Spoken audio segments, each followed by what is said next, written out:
প্রত্যেক মানুষ নিজের জীবনে হীরক তথা হীরে এবং দর্পণ এই দুই দেখেছেন।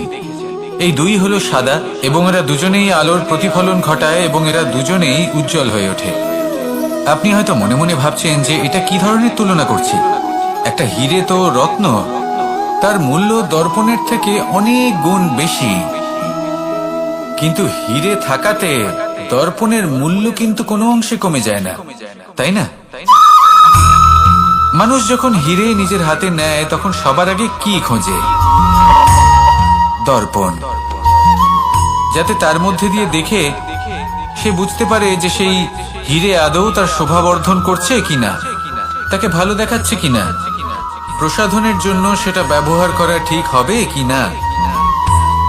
অর্থাৎ হীরের উপস্থিতিতে দর্পণের গুরুত্ব কম হলো না, দর্পণের কারণে হীরের মূল্য বোঝা গেল।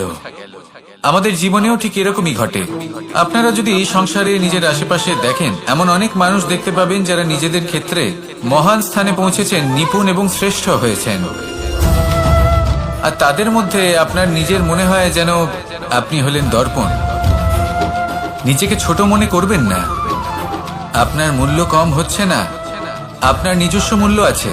আর যদি আপনার অস্তিত্ব না থাকে তাহলে ওনাদের অস্তিত্বের মূল্য সংসার বুঝতেই পারবে না। জীবনে সবসময় চেষ্টা করবেন যাতে আপনি আরো বেশি শ্রেষ্ঠ হয়ে উঠতে পারেন। আপনি নিজে যে স্থানে আছেন সেটাকে ছোট মনে করবেন না, তারও নিজস্ব একটা মূল্য আছে।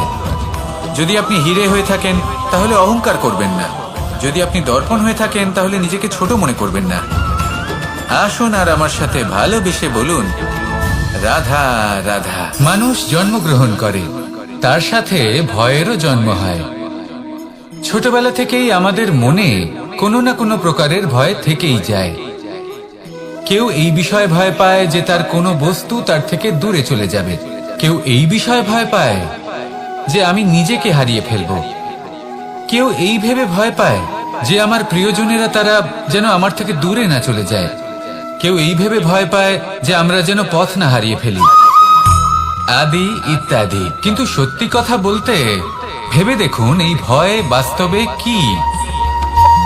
শুধুই একটা মনস্থিতি, আর কিছুই নয়।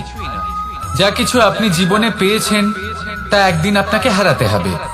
এই জীবন হলো আপনারই, কিন্তু তাও একদিন সমাপ্ত হবে। তাই ভয় পেয়ে কি লাভ?